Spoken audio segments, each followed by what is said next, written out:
Atos capítulo 2, quem encontrou diga amém. E cumprindo-se o dia de Pentecostes, estavam todos reunidos no mesmo lugar. E de repente veio do céu um som, como de um vento veemente e impetuoso, e encheu toda a casa onde estavam assentados. E foram vistos por eles línguas repartidas como que de fogo, as quais pousaram sobre cada um deles. E todos foram cheios do Espírito Santo e começaram a falar em outras línguas, conforme o Espírito Santo lhes concedia que falassem. E em Jerusalém estavam habitando judeus, varões religiosos de todas as nações que estão debaixo do céu. E correndo aquela voz, ajuntou-se uma multidão que estava confusa, porque cada um os ouvia falar na sua própria língua. E todos pasmavam e se maravilhavam, dizendo uns aos outros: pois que não são galileus todos estes que estão falando? Como pois os ouvimos cada um na sua própria língua em que somos nascidos? Partos e medos, elamitas e os que habitam na Mesopotâmia e Judeia e Capadócia, Ponto e Ásia, Frígia, Panfilha, Egito e as partes da Líbia junto a Cirene, e forasteiros romanos, tanto judeus como prosélitos, cretenses e árabes, todos os temos ouvidos em suas próprias línguas falar das grandezas de Deus. E todos se maravilhavam e estavam suspensos, dizendo uns aos outros: que quer isto dizer? E outros, zombando, diziam: eles estão cheios de... Amém, igreja pentecostal? Feche a Bíblia, coloque no banco, na cadeira, e pegue na mão da pessoa mais perfumada do seu lado. Se não tinha ninguém bonito, eu até entendo, mas perfumado, tenho certeza que todo mundo está. Agora aperte a mão dele ou dela com carinho até eles falarem aleluia. Pentecostal que não faz barulho está com defeito de fabricação, não é? Vamos orar mais uma vez. Pai, nós te adoramos, e a oração que faço não invalida a oração do pastor Eduardo, pelo contrário, ela soma a oração dele. E a oração que eu faço neste momento é uma oração de guerra. Cerque este lugar aqui em Suzano com a sua glória e a sua presença, e num raio de 5 quilômetros onde houver um demônio alojado, eu dou a esses demônios segundos para sumirem daqui, porque se não sumirem, serão queimados pelo poder da sua glória, que aqui será derramada. Rasgue o céu sobre esta cidade nesta noite. Manda anjos de fogo descerem aqui, que estes anjos desçam trazendo brasas de fogo nas mãos, comecem a esparramar estas brasas entre nós, e onde houver um crente cheio do Espírito Santo, pega ele nesta noite, Jesus, e mostra o caminho da verdadeira e poderosa adoração. Fala conosco, fica conosco, em nome de Jesus. E toda a igreja diz: os que podem, tome o seu assento aplaudindo, porque Jesus é bom.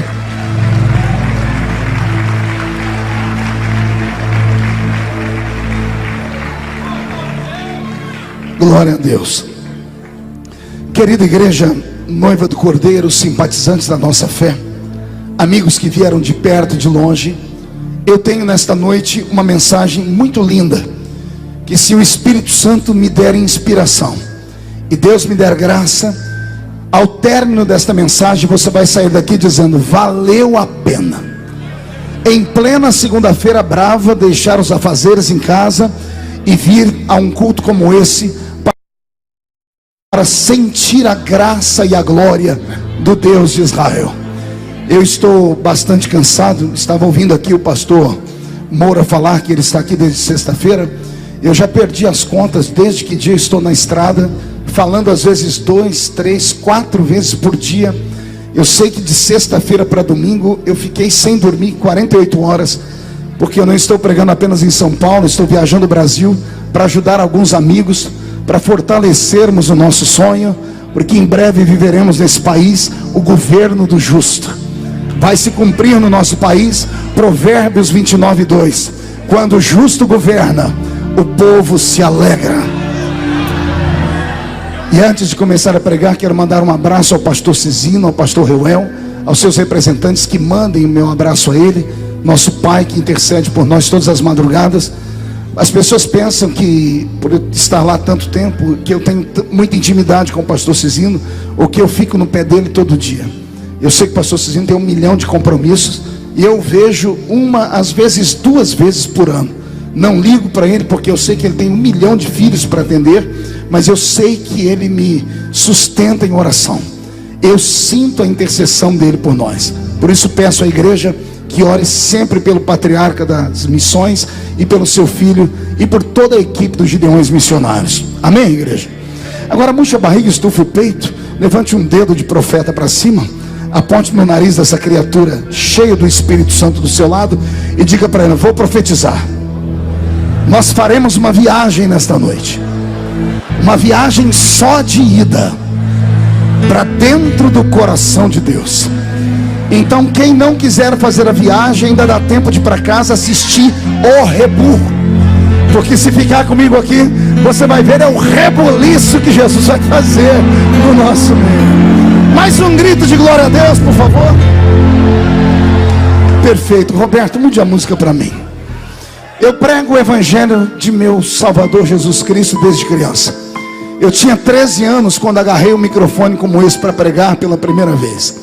Hoje eu estou com 41, com cara de 50, corpinho de 60. E você ri porque não é você, a base de vitamina, né? Mas tudo bem. Mas eu não tenho na minha memória, desde a minha infância até hoje, nenhuma lembrança de um culto onde Jesus tenha faltado da reunião. Meia dúzia entendeu? Vou melhorar a sentença. Eu quis dizer que desde criança até hoje, não me lembro de um culto onde Jesus tenha sequer chegado atrasado à reunião. Como pregador, às vezes sou obrigado, por motivo de força maior, chegar depois que o culto começa. Às vezes sou obrigado a sair antes do culto terminar. Mas Jesus nunca fez isso. Ele sempre chega quando o primeiro crente chega. Ele só vai embora quando o último crente vai embora. Isso quando ele não encontra meia dúzia desses crentes maluquinhos que amam fazer hora extra na igreja. Termina a bênção apostólica e eles ficam no mistério. Pois bem, Jesus ama tanto a igreja que ele fica com eles também. Ele só vai embora quando todos vão embora. Tudo isso porque ele deixou na sua palavra uma promessa. Ele disse: esta é a minha igreja, e as portas do inferno não prevalecerão contra ela. Quem pertence a esta igreja viva, dá mais um grito de glória, por favor. Pois bem, eu li o texto áureo dos pentecostais. Não vou pregar sobre ele a princípio.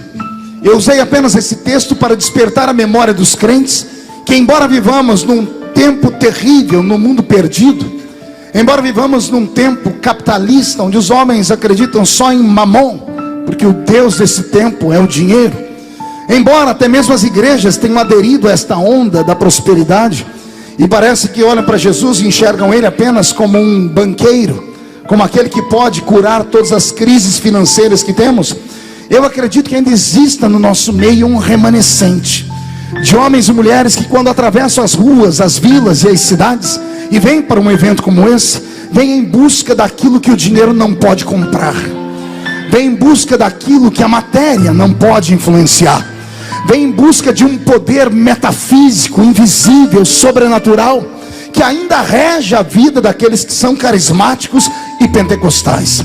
Aqueles que são como eu, criados com um tutano de Jeová, naquelas igrejinhas pequeninas, caindo ao pedaço. Mas os homens e mulheres que ajudaram a moldar a nossa fé eram cheios do Espírito Santo.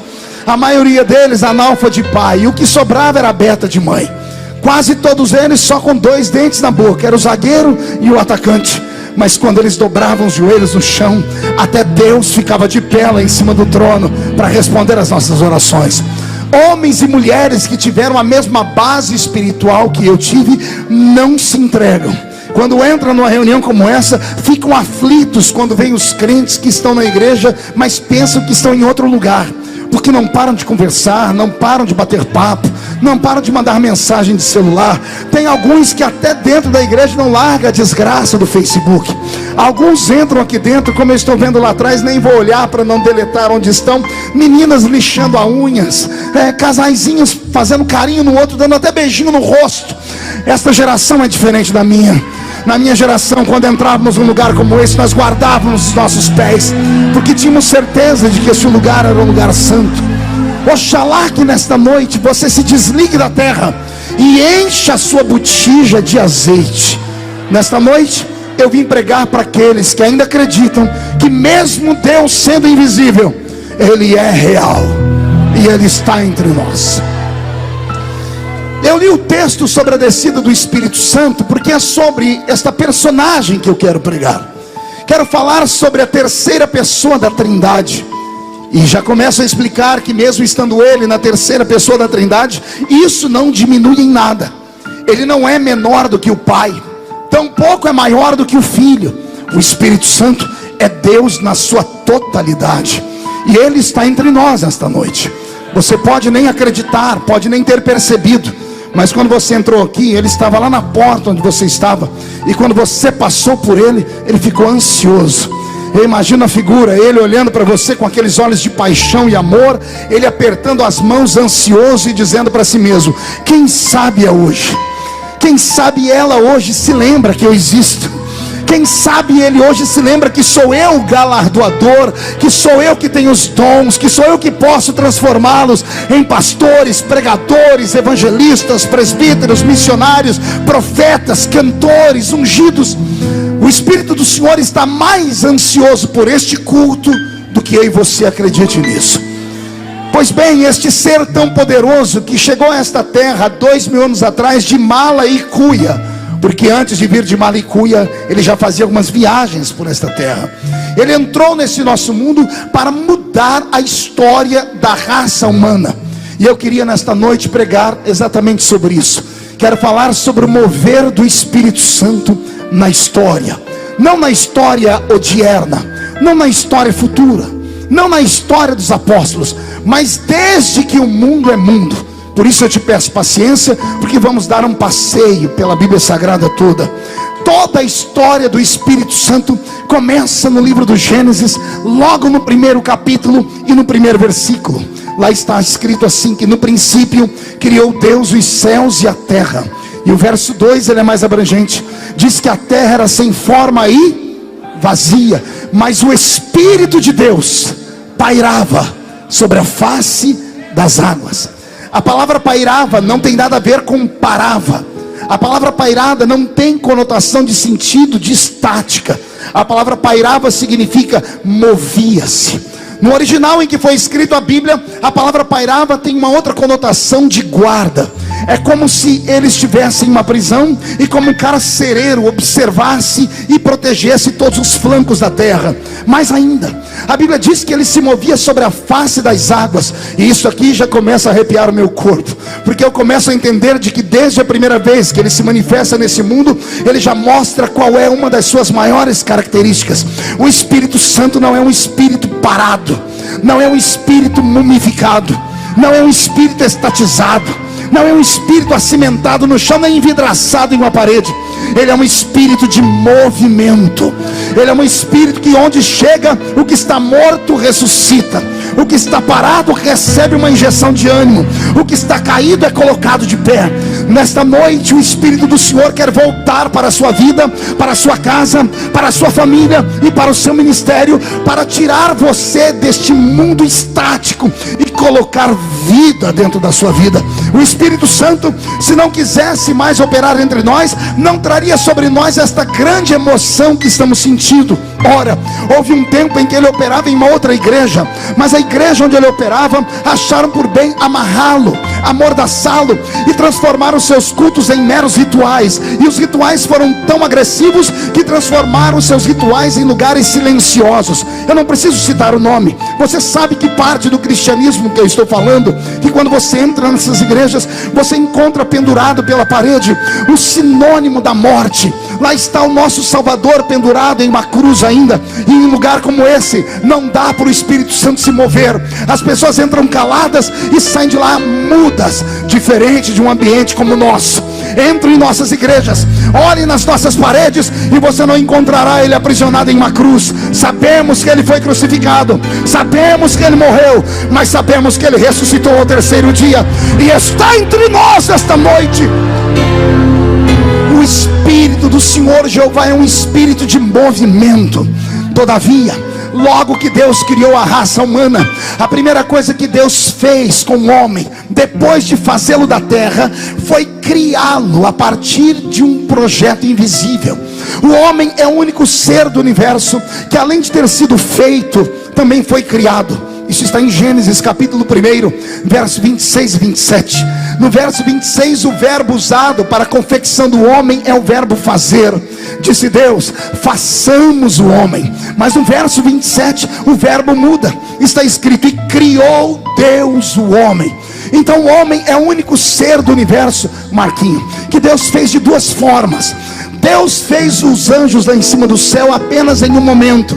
Deus fez os animais da terra em um apenas momento. Mas quando Deus foi fazer o homem, Deus usou de duas formas para trazer o homem à existência. O homem foi feito, mas também foi criado. O homem foi feito do pó da terra, mas o homem foi criado a partir do Espírito do meu Deus. O homem foi feito do pó da terra e era apenas um boneco, mas a minha Bíblia diz que Deus soprou sobre as narinas dele o fôlego de vida, o hálito da eternidade. E posso entender também sumariamente que quando Deus soprou o fôlego de vida, Deus colocou dentro do homem o Espírito Santo. Pastor, como é que o senhor sabe que Adão tinha o Espírito Santo? A minha Bíblia diz que todos os dias de tarde Deus visitava o Éden. Deus só visita o ambiente onde o Espírito Santo está. Deus só fala com o homem que tem o Espírito Santo. Deus só consegue se comunicar com aquele que tem parte do céu dentro dele. Isso aqui é interessante. Abre a mão direita, bate no peito e diga para quem está do seu lado: eu tenho aqui dentro parte do céu e parte da terra. Olhe para mim e diga: como assim, pastor? A parte da terra é esse corpo humano, e você precisa de terra para manter ele vivo. Sabia disso? Tudo que nós comemos é terra transformada. Pastor, como assim? Já explico. Tudo que o homem come vem da terra. Quando você come maçã, maçã nada mais é do que terra transformada. Quando você come verdura, verdura nada mais é do que terra transformada. Por que comemos terra transformada? Para manter aquilo que veio da terra. Mas o homem não é só terra. Há 2 semanas atrás morreu nos Estados Unidos da América por suicídio Robin Williams, um dos maiores atores e mais queridos atores do mundo.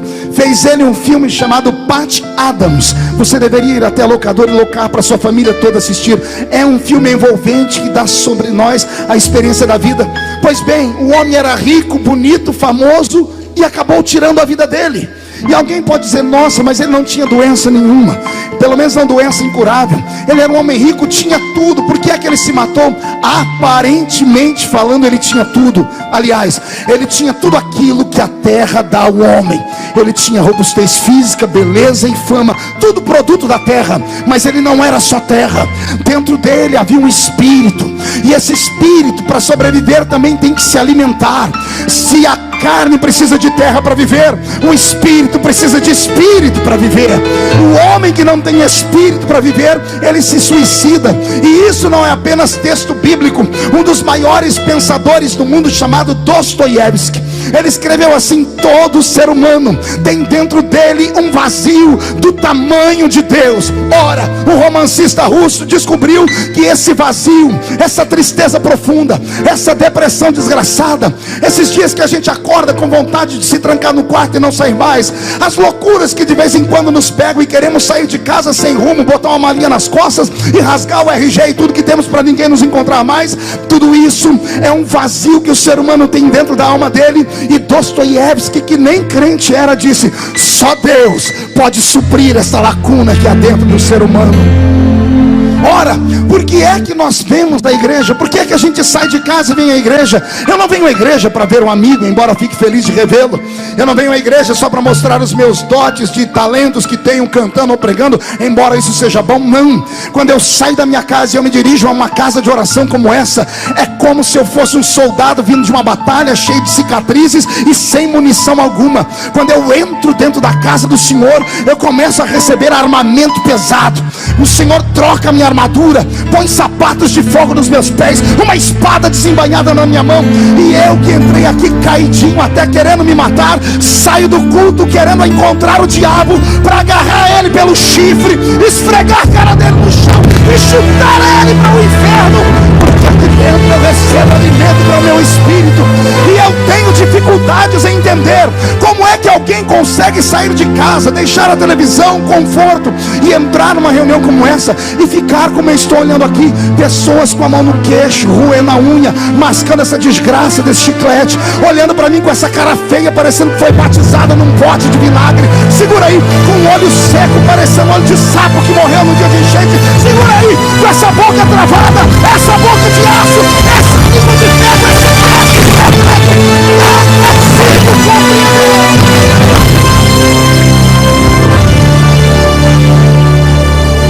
o pior é que você senta com esse aí, esse geladão, e ele vai te dar desculpas. Ele vai dizer: eu não sou mais menino de igreja, eu não sou mais pentecostal desequilibrado, eu sou estudado, tenho um anel de formatura, sou poliglota, tenho um carro importado e trabalho numa multinacional. Essas coisas que esse pastorzinho fala não me pega mais. Eu agora sou inteligente, eu analiso, eu filtro, eu uso a minha razão, e antes de dar glória a Deus com o que esses pregadores pregam, eu anoto tudo, vou para casa sondar a Bíblia, quero saber se é verdade. Daqui 3 semanas, se for verdade, eu volto e digo: ele tinha razão. Amigo, aqui não é lugar para isso, aqui não é lugar para analisar pessoas, aqui não é lugar para olhar para a roupa, para o cabelo, para a barba, para os olhos. Aqui é lugar de você ter misericórdia da sua alma, seu infeliz. Não, pastor, eu não sou mais menino. Que pena que você não é menino, que pena que você envelheceu por dentro. Saudade de quando Jesus te tocava e você entrava no reteté da glória dele. Saudade de quando a sua boca ainda era um instrumento profético. Do que adianta ficar bonito por fora e vazio por dentro? Corre o risco da trombeta tocar e você não entender o toque, corre o risco do Espírito Santo descer e você não ser tocado. Jesus não te trouxe aqui para observar, ele te trouxe aqui para cultuar.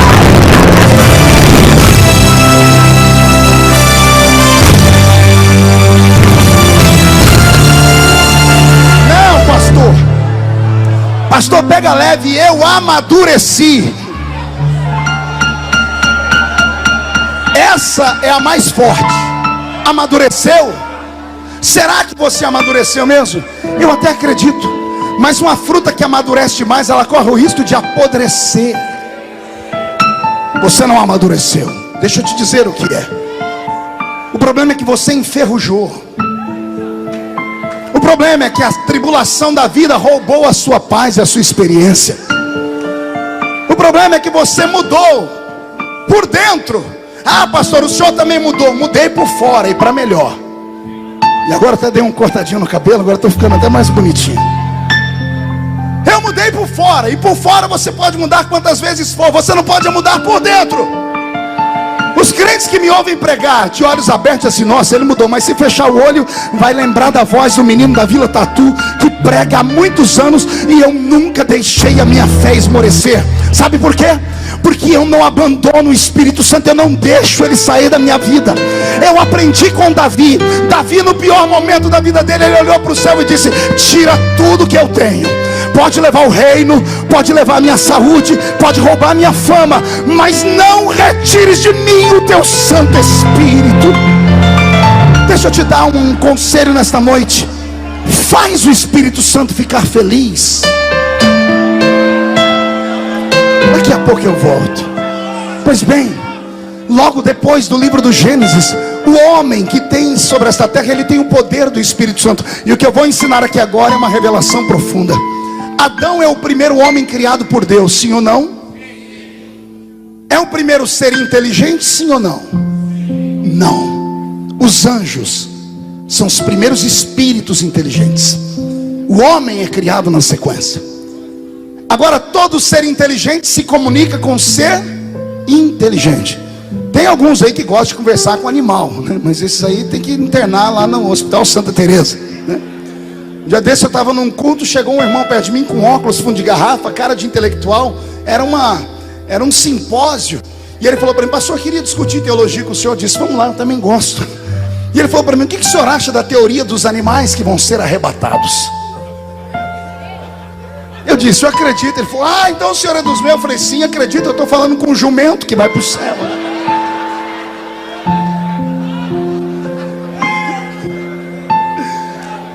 Ser inteligente se comunica com ser inteligente. Diga para o seu irmão: ser inteligente se comunica com ser inteligente. Pode até se comunicar com ser irracional, mas ele domina o ser racional, amém? Os anjos, quando foram criados, eles conversavam com Deus, sim ou não? Em qual idioma? Qual é o idioma dos anjos? A Bíblia diz língua dos anjos. Língua dos anjos, amém? E qual é a língua dos anjos, senão a língua de Deus? Porque Deus os cria e os ensina a falar, amém até aqui? Agora respire fundo. Qual era a língua de Adão? Qual é o idioma que o homem falava? Porque a Bíblia diz que Deus falava com o homem, Dr. Bauer. Se você for pegar a enciclopédia Barça, que já é antiquíssima, vai dizer que a primeira língua que o homem falou foi a língua sumeriana, dos sumérios. E eu dou gargalhada disso, porque o homem que eu conheço na Bíblia não nasceu parecendo um macaco andando de quatro. Ele foi criado à imagem de Deus. Se ele foi criado à imagem de Deus, ele falava o idioma que Deus lhe deu. A pergunta é: qual idioma Deus deu ao homem? Simples: o idioma dos seres inteligentes. A primeira língua que o homem falou no Éden era a língua dos anjos. O filho fala a língua do pai, sim ou não? Adão é filho, quem é o pai dele? Deus. E o homem conversava em que língua? A língua dos seres inteligentes. Você já vai entender por que eu estou falando isso.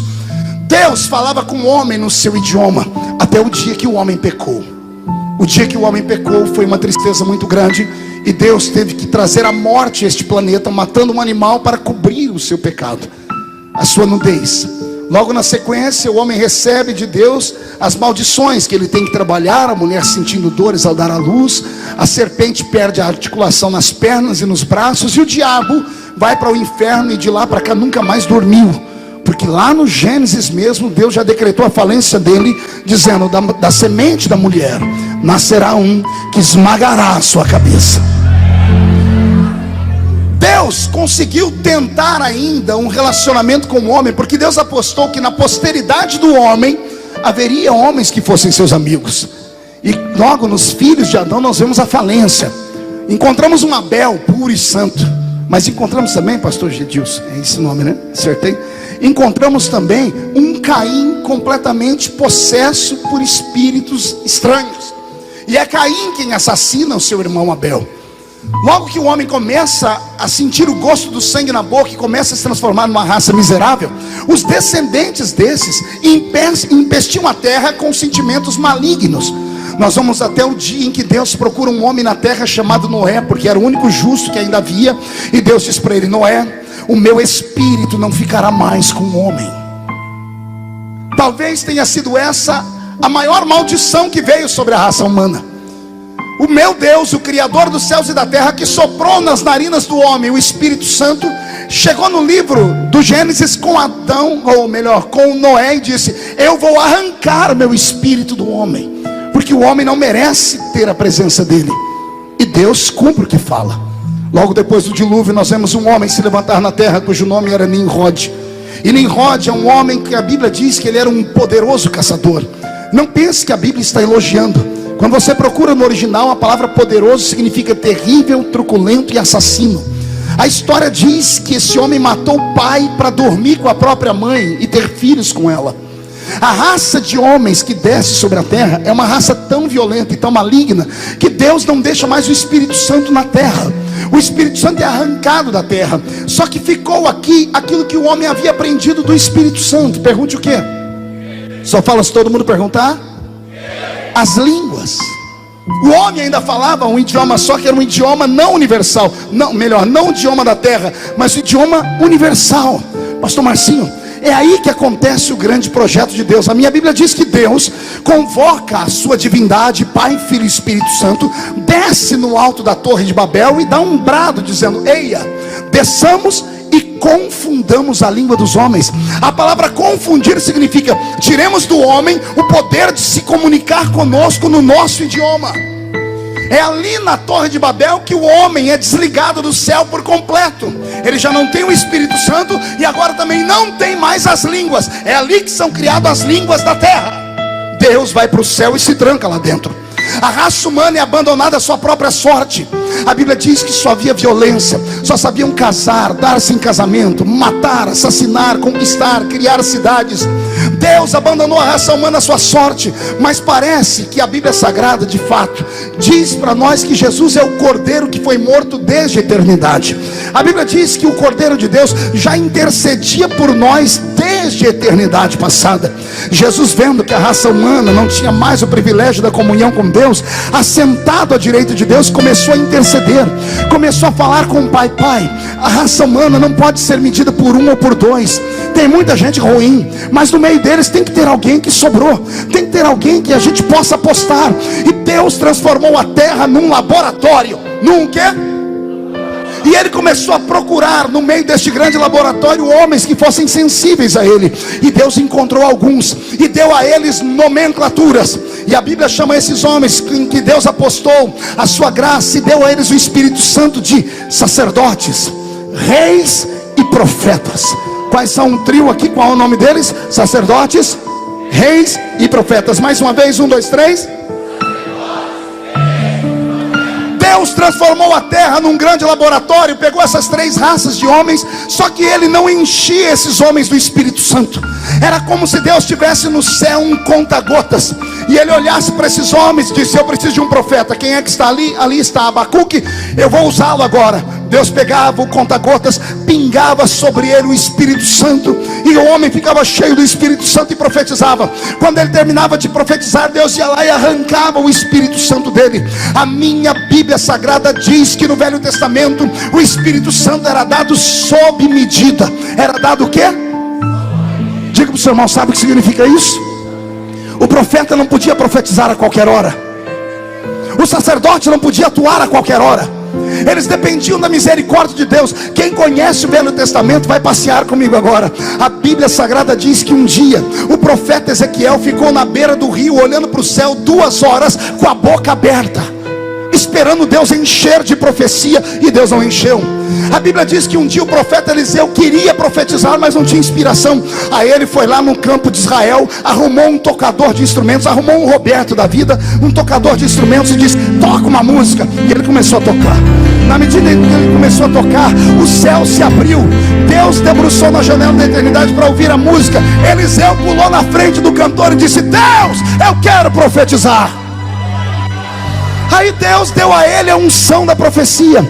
Tem gente que pensa que Sansão era um homem parecendo Arnold Schwarzenegger, poderoso, másculo, viril e cheio de bíceps. A força dele não estava nos músculos, a força dele não estava na perna. Se eu conheço um pouco de anatomia da raça humana, Sansão era um homem barrigudo, porque ele era beberrão desenfreado. E todo bebum, todo beberrão, ele é barrigudo. Sansão não tinha força nos bíceps, ele tinha força pelo poder do Espírito Santo. Deus, quando queria usar ele, pegava o conta-gotas, ia lá e pingava sobre ele um pouquinho do Espírito Santo. Aí ele ficava forte. Uma jumenta, uma queixada de jumenta na mão dele virava uma metralhadora R15, matava 1000 homens. Quando o Espírito saía, ele se enfraquecia. A minha Bíblia Sagrada diz que no Velho Testamento Deus não dava o Espírito Santo para qualquer um, e não dava o Espírito Santo deliberadamente. Pastor, tem mais exemplos? Tem. A minha Bíblia diz que um dia Moisés, o grande legislador, o deputado federal de Israel, o criador de leis, ele está dentro da tenda dele e chamou o sogro dele, Jetro, e disse: amigo, não estou dando conta, esse povo é terrível, 3 milhões de pessoas que me aporrinham todo dia. O que é que você quer fazer, Moisés? Eu não sei, eu acho que eu vou entregar os pontos. O sogro disse: rapaz, você deve conhecer pessoas importantes em Israel, ou homens que são fiéis a você. Faz uma lista, escolhe alguns, fala com Deus para repartir a carga. Moisés achou interessante a história, subiu no alto da montanha e disse: Deus, o que o senhor acha de a gente levantar no meio de Israel líderes, chefes de 1000, de 10.000, chefes de 100, porque eu sozinho não estou dando conta. Deus olhou e disse: é boa ideia, Moisés. Quando ele vai descendo, o senhor diz: não, Moisés, faz o seguinte, escreve uma lista com um nome, escolhe 70. E Moisés anotou o nome dos 70. O Senhor disse: traz a lista para mim. Moisés disse: está aqui a lista. O Senhor disse: então fique em pé. Por quê, Senhor? Porque eu vou retirar do que eu te dei e vou repartir com mais 70. Deus poderia muito bem ter dado aos outros uma experiência particular, mas a Bíblia diz que Deus retirou do espírito que estava em Moisés. Deus pegou o conta-gotas, fincou no espírito de Moisés e puxou. O que saiu de Moisés, Deus andou no meio da congregação e pingou na cabeça de 68 que vieram à frente. Mais 2 não foram encontrados a tempo. A Bíblia diz que eles estavam no meio do arraial, e a Bíblia diz o nome deles: Eldade e Medade. E quando o Espírito Santo desceu sobre todos, Eldade e Medade no meio do povo estavam andando tranquilo, quando de repente começaram a pular, começaram a dar glória a Deus e a cantar. Aí começaram a profetizar. E quando eles começam a profetizar, tem um enxerido, com todo respeito, sempre tem um enxerido quando o Espírito Santo vai descer. Sempre tem um coveiro espiritual que nunca recebe nada e não quer que ninguém receba. Sempre tem um crente cascudo, parece cipó verde. O infeliz, quando você acha que ele está no Pentecoste, ele só está transpirando, o fogo pegando, ele até chora, mas não pega fogo nem com reza brava. E esse geralmente não quer que ninguém pegue fogo perto dele. Ele viu os 2 meninos começaram a pular, foi pelo canto, chegou lá na tenda de Moisés. Para falar com Moisés tem que passar por Josué, e ele vai no ouvido de Josué e diz: Josué, tem 2 moços dando escândalo no meio de Israel, eles estão pulando, profetizando, lá não é lugar disso. Josué ficou irado, botou a mão na espada, chegou em Moisés e disse: Moisés, chegou a informação que tem 2 homens profetizando no meio de Israel, e o profeta aqui é o Senhor. Eu posso ir lá mandar eles parar? Com a espada eu tenho autoridade. A Bíblia diz que Moisés olhou para Josué e disse assim: ah, Josué, oh Josué, quem dera não só os 68 que estão aqui, quem dera não só os 2 que estão lá, quem dera todo Israel fosse cheio do Espírito Santo. O sonho de Deus era que todo ser humano fosse cheio do Espírito Santo, mas Deus encontrou bloqueios e barreiras no Velho Testamento, até que um belo dia Deus estava muito feliz. Ele olhou para uma nação que vivia o pior de todos os momentos de seca. Estamos no livro do profeta de 17 anos, 835 anos antes de Jesus nascer. Seu nome é Joel. A situação é tão grave que a história diz que a chuva descia, mas 1,5 metro antes de chegar do chão ela evaporava, porque o que subia da terra era um mormaço tão grande que a água não molhava a terra. Eles não foram salvos no verão, não foram salvos na cega. É por isso que a Bíblia tem aquele versículo tão lindo: passou a cega, findou o verão, e nós não estamos salvos.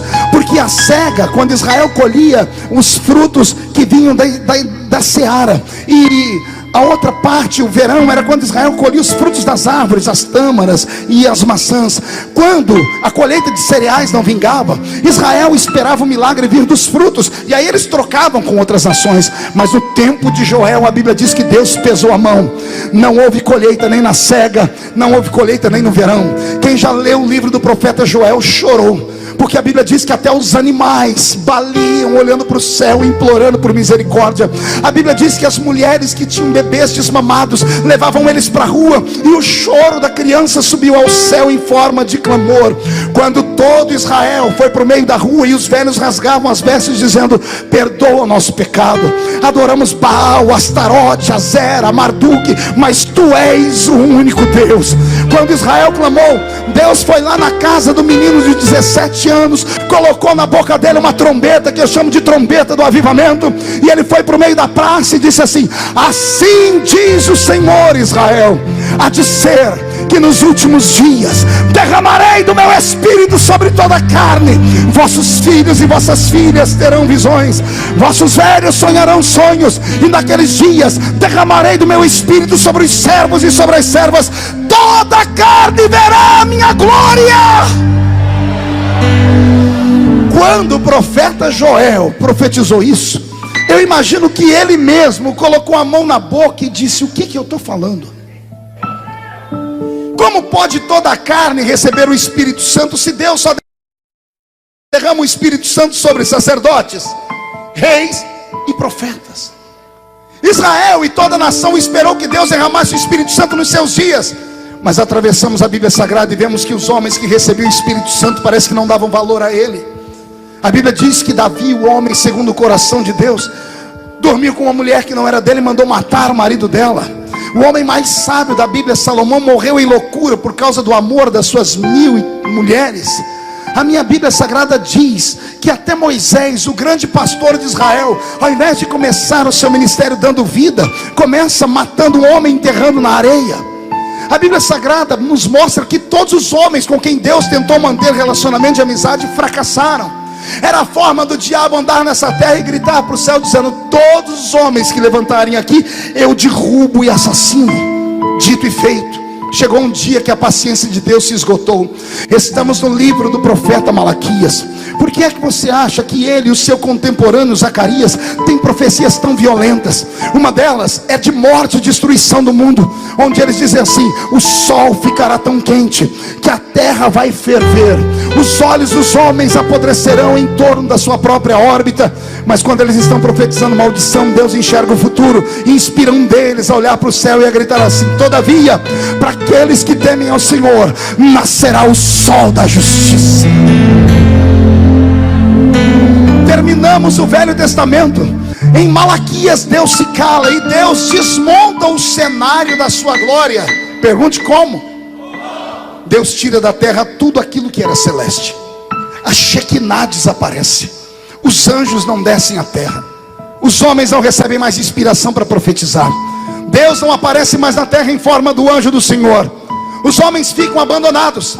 De Malaquias ao livro de Mateus nós temos 400 anos, chamados de período interbíblico, entre o Velho e o Novo Testamento. Um período em que Deus ficou sem falar com o homem, porque o homem foi julgado e condenado. É por isso que a Bíblia Sagrada no Velho Testamento diz: a alma que pecar, essa está decretada a falência do homem. Mas como eu disse, à direita de Deus está o intercessor. E Jesus começou a interceder. Eu imagino o pai gritando lá em Isaías capítulo 6, olhando para a terra e dizendo: eu fui e ninguém deu valor a mim. E agora, a quem enviarei? Quem há de ir por nós? E lá do céu uma voz gritou respondendo: eis-me aqui, envia-me a mim.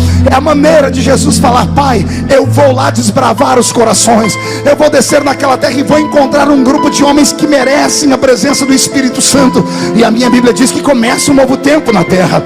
Israel ficou 400 anos sem ouvir profeta, até que Deus rompe, até que Deus começa a trazer o avivamento.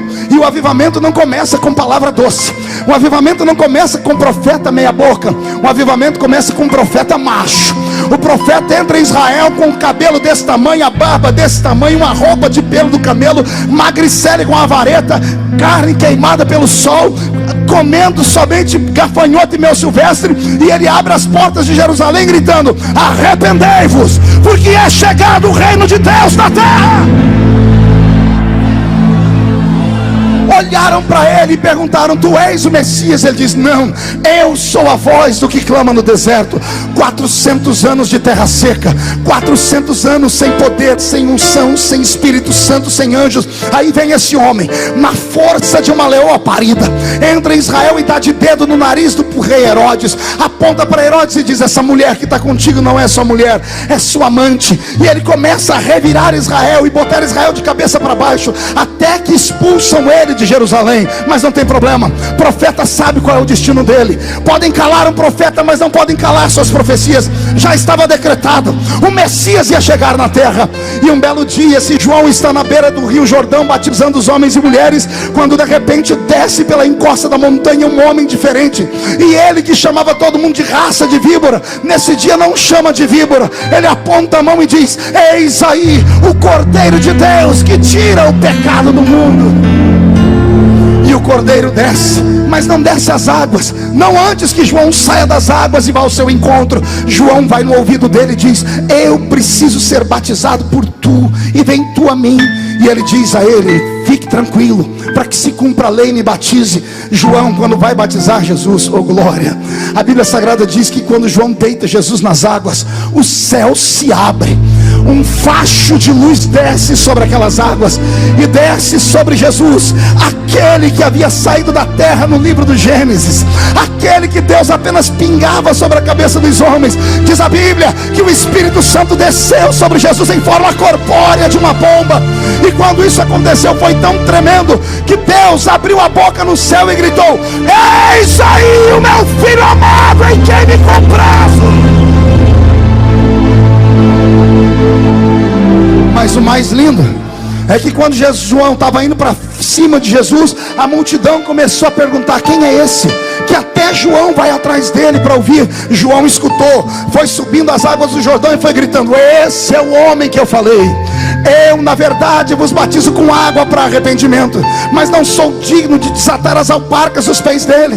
Se eu vos batizo com água para arrependimento, ele vos batizará com o Espírito Santo. Ele vos batizará com o Espírito Santo.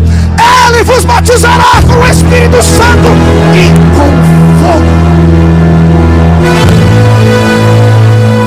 É em Lucas capítulo 4 que a minha Bíblia diz: e Jesus se alegrou no Espírito Santo.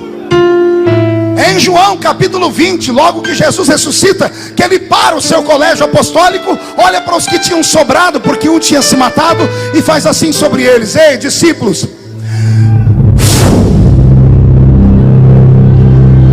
a Bíblia diz, e Jesus soprando sobre eles disse: recebei o Espírito Santo. Interessante, pergunte o que? Em João 20 ele sopra sobre eles sopra sobre eles o que? Não ouvi, sopra o que? Só que não foi suficiente. Esse sopro foi o pingar com conta-gotas. Jesus deu a eles um pouquinho do Espírito Santo e disse: isso aqui é força para vocês chegarem lá em Jerusalém, porque é lá em Jerusalém que vai cumprir a lei. Lá vocês vão receber o Espírito Santo de maneira plena. Ficai em Jerusalém até que do alto sejais revestidos de poder. E aqueles que o assistiram durante os 40 dias em que ele passou pela terra após a sua ressurreição, que foram quase 500, se reuniram ao solapé de uma montanha. Ali viram ele ressuscitado, viram ele ir ao céu, e ouviram ele dizer: fiquem em Jerusalém. Os que creram saíram dali e foram para Jerusalém. Dos 500, quase 120 acreditaram.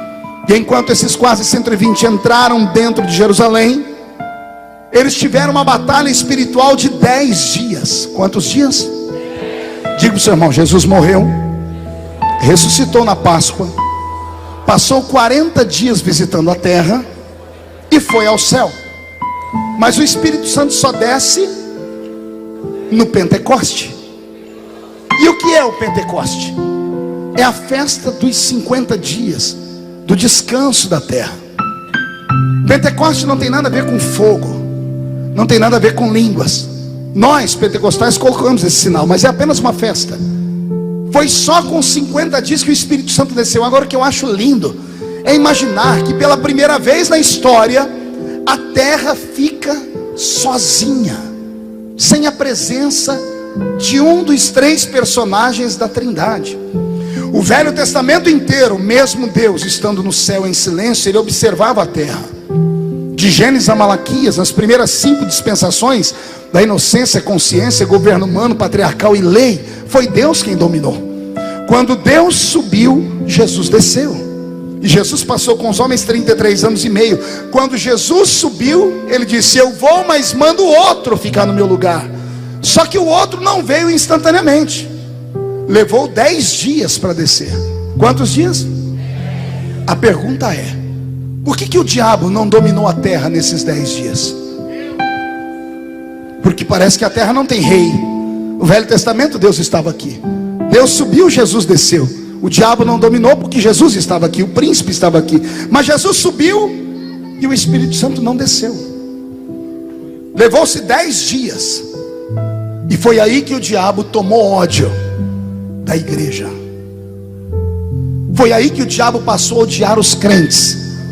Quando ele viu que a terra ficou sozinha, ele disse: agora eu viro isso aqui do avesso, eu vou mandar na terra, porque só tem um grupinho de quase 120 banguelos orando. Coitado. Quando esses 120 cravaram o joelho na terra, eles oraram 10 dias sem parar. O diabo percebeu que a oração da igreja sustenta a terra. Não, você não entendeu? Vou desenhar.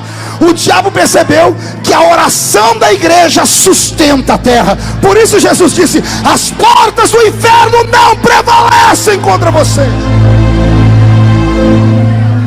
Agora pergunte para mim, pastor, por que Jesus levou 10 dias?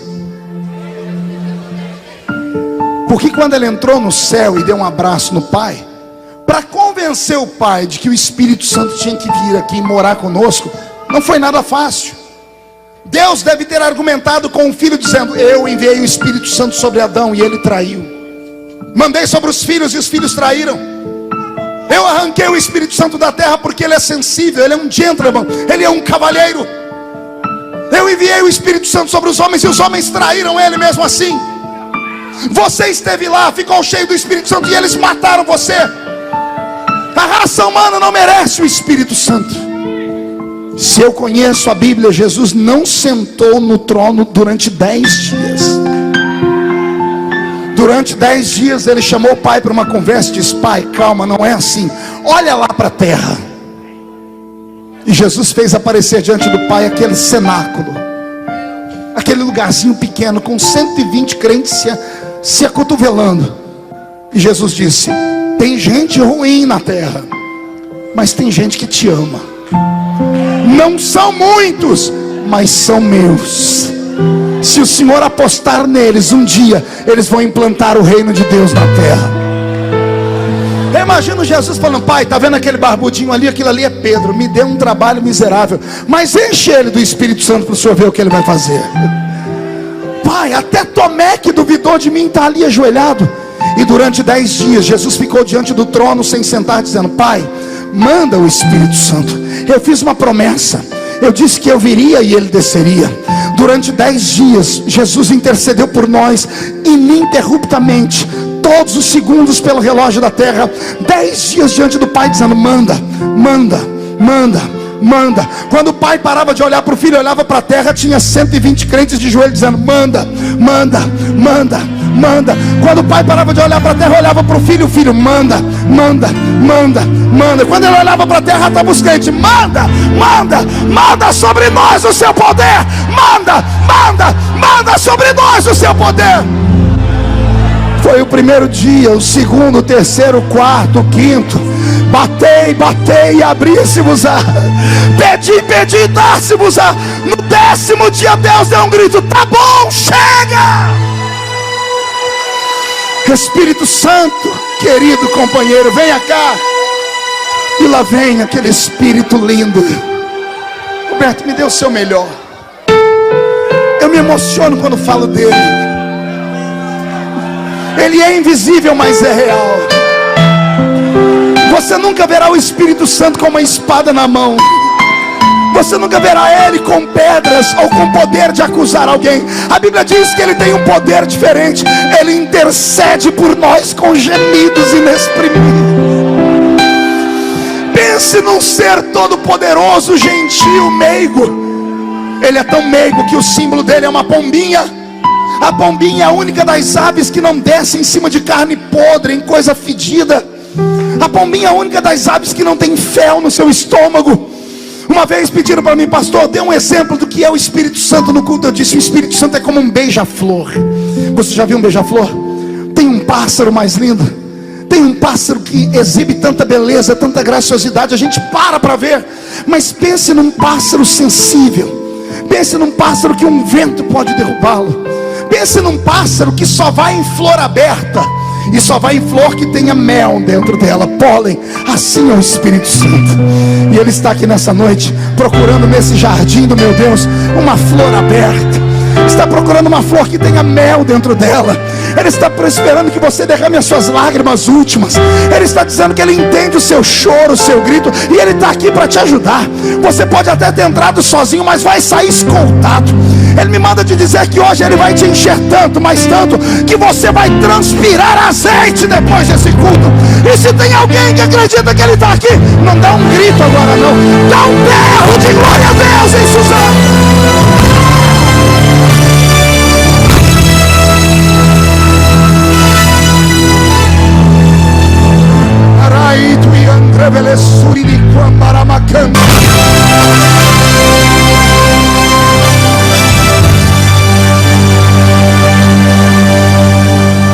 Aleluia.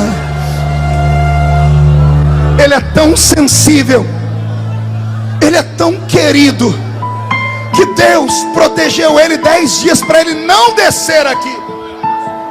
E eu entendo porque Deus fez isso.